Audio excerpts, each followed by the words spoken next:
semaine sont venus me voir parce qu'ils n'avaient pas bien écouté l'homélie dimanche dernier. Puis ils m'ont dit « Mais c'est quoi le scoop ?»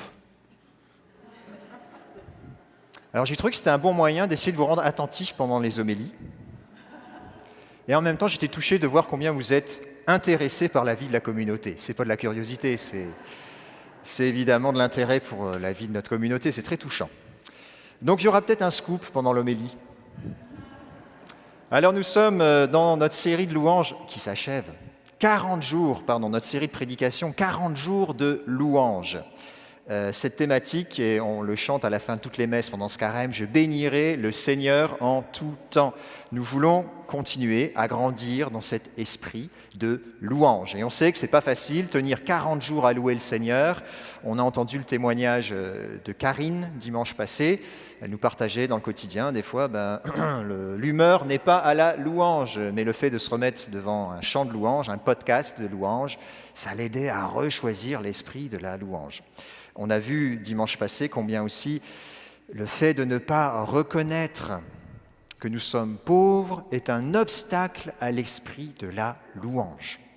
Si nous sommes satisfaits de notre vie, trop remplis de nous-mêmes, si on a à peu près tout ce qu'il nous faut, on est mal parti pour pouvoir conserver cet esprit de louange. Souvenez-vous, saint Ignace nous disait que nous sommes faits pour louer, pour honorer et pour servir Dieu. Nous sommes faits pour ça. Alors on doit sans cesse retrouver cette vocation qui est inscrite en nous, mais que le quotidien embourbe, embrume, et on perd la vision de l'esprit de la louange. Ce qui m'avait touché dans le témoignage de Karine aussi, c'est comment ses enfants, qui réclamaient de la musique de louange, l'entraînaient à, elle aussi, rechoisir la louange. Là, on goûte à l'aspect communautaire de la louange. On a besoin, ensemble, de faire grandir cet esprit, parce que tout seul, c'est beaucoup plus difficile que quand on le fait ensemble. Eh bien, on a entendu cette parole dans la première lecture, les derniers versets du prophète Isaïe, chapitre 43, verset 21. Isaïe qui nous dit, Dieu qui dit à travers Isaïe, « Ce peuple que je me suis façonné redira ma louange. » Ce peuple, c'est un peuple qui est appelé à louer Dieu. Ce n'est donc pas seulement un acte individuel, même s'il faut le choisir personnellement, mais c'est aussi tout un mouvement, un peuple qui se met en situation de louange. Et pourquoi est-ce qu'il se met en situation de louange ? Parce que Dieu l'a façonné.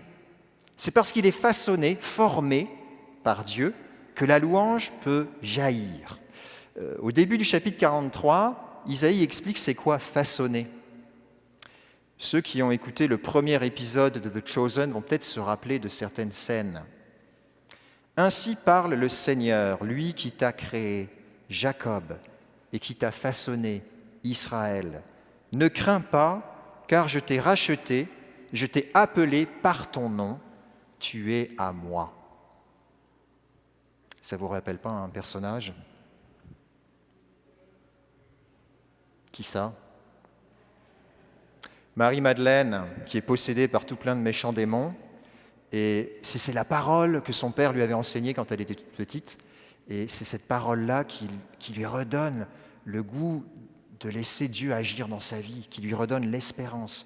Je t'ai façonné, je t'ai créé, c'est moi qui t'ai racheté, je te connais par ton nom, tu es à moi. Bien, c'est cette expérience qui nous permet de goûter à la louange. C'est l'expérience d'être racheté. On n'a pas l'impression, nous, qu'on est racheté, mais en fait, on est racheté.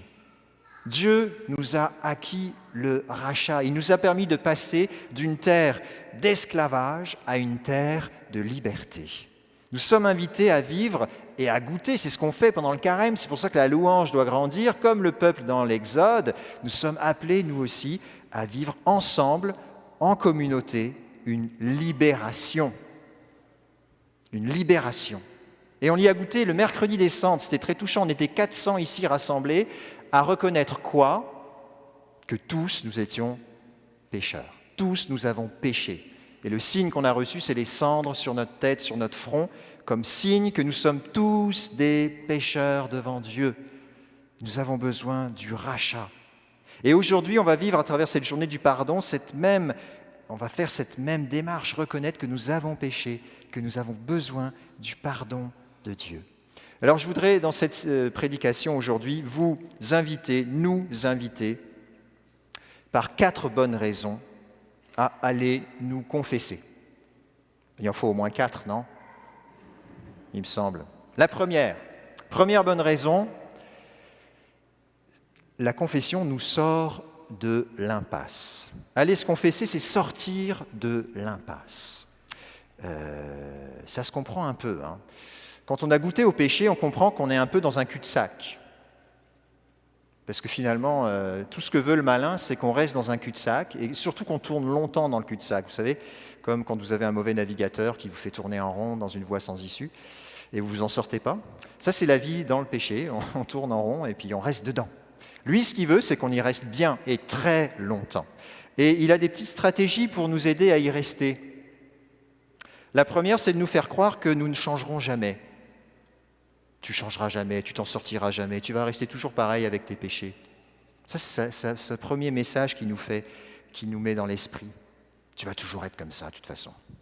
Puis après, il y a une deuxième étape, parce qu'au bout d'un moment, quand on a entendu ce message-là tout le temps, la deuxième étape, c'est de se dire, dans le fond, c'est pas si grave. Là, on est dedans, on tourne, on est vraiment dedans. Là. Il y a des tracs, on est dedans, on n'arrive même plus à en sortir. Donc c'est la relativisation. Finalement, c'est pas si grave cette affaire. Et puis la dernière étape, d'ailleurs, c'est pas mal en fait.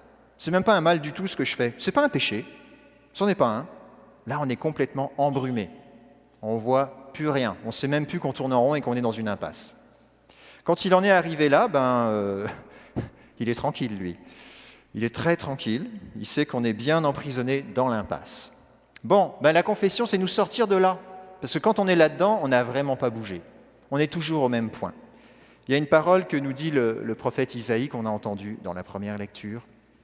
Ainsi parle le Seigneur, lui qui fit un chemin dans la mer, un sentier dans les eaux puissantes.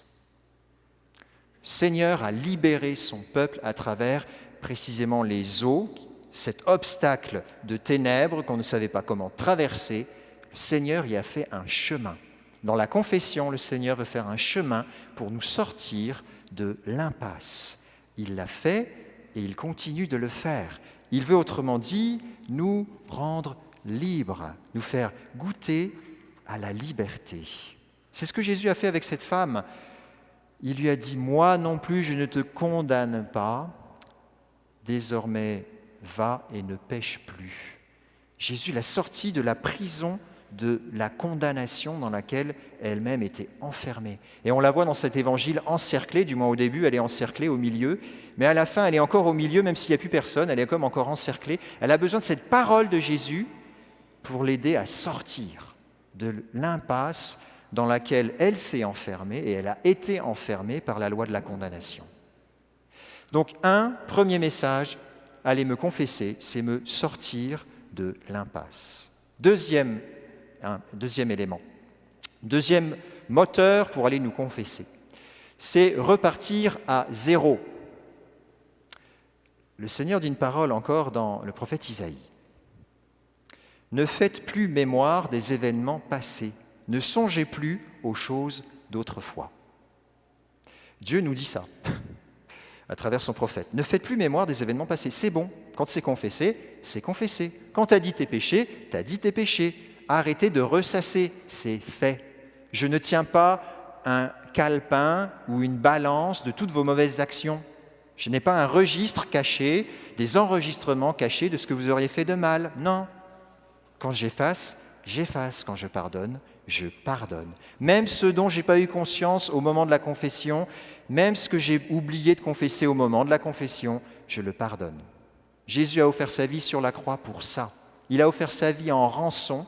Il nous a aimés jusqu'au bout pour ça, pour qu'il n'y ait pas de registre. Il n'y a plus de dette. Jésus l'a définitivement effacé, cette dette. On n'a pas une sorte de casier judiciaire caché quelque part où il y aurait des affaires malencontreuses dessus. Nos antécédents judiciaires sont vierges par le pardon. Mais vraiment, Dieu nous pardonne en vérité. Ça veut dire que nous ne sommes pas déterminés par nos erreurs. Elle est là la bonne nouvelle. Je peux repartir à zéro. Je ne suis pas déterminé par les choses mauvaises que j'ai faites dans ma vie. Le pardon me donne un départ nouveau. Goûtons à cette joie d'un départ nouveau. C'est tellement réjouissant de savoir que nous ne sommes pas déterminés par un quelconque mal dans notre vie. Troisième motivation. Le pardon, se confesser, ça nous redonne un petit coup de jeune. Ça nous donne un petit coup de jeunesse, un bon rajeunissement. Hier, Serge Olivier, qui m'a coupé les cheveux, m'a dit en fait, moi je peux dire que je vois Père Brice vieillir. C'était pas très flatteur. Il était en train de me dire que je commençais à avoir plein de cheveux blancs et que ça se voyait de plus en plus. Bon.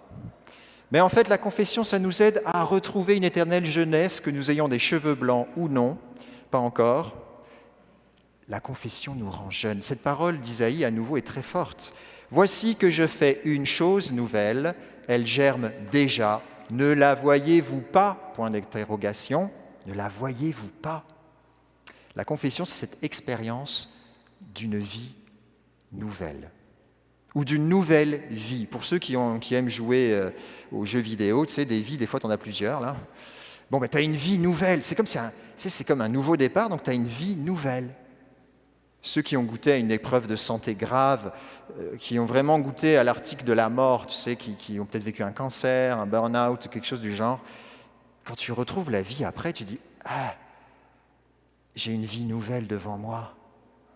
J'ai comme une opportunité nouvelle qui s'ouvre à moi. Il y a comme une nouvelle jeunesse qui m'est offerte. » Eh bien, c'est ça que le Seigneur veut nous donner. Il y a un germe nouveau, quelque chose de neuf dans chaque confession que Dieu réalise.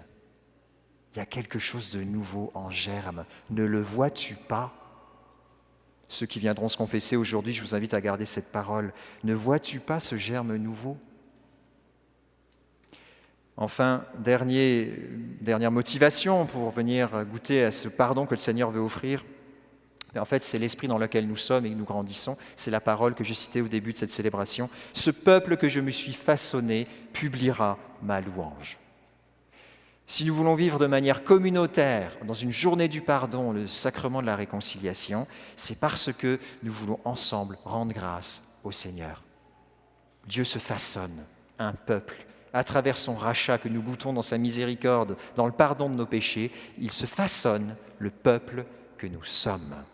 Il le fait, il nous transforme, il met ce germe de vie en nous qui va porter un fruit qui ne vient pas de nous.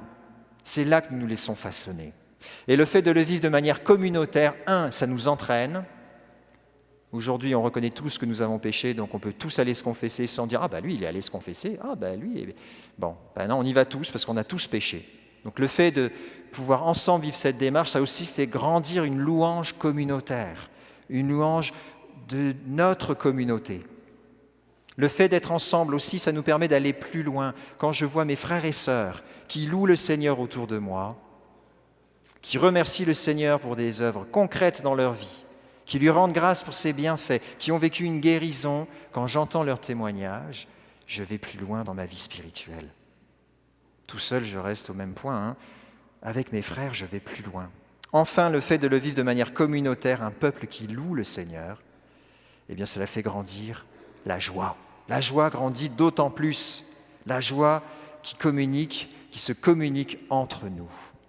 Ce peuple que je me suis façonné redira ma louange. Seigneur, merci de nous inviter aujourd'hui à goûter à ce façonnement. Tu veux nous former comme un peuple par le rachat, par le pardon de nos péchés. Merci d'y goûter, Seigneur, de nous permettre d'y goûter de manière communautaire aujourd'hui.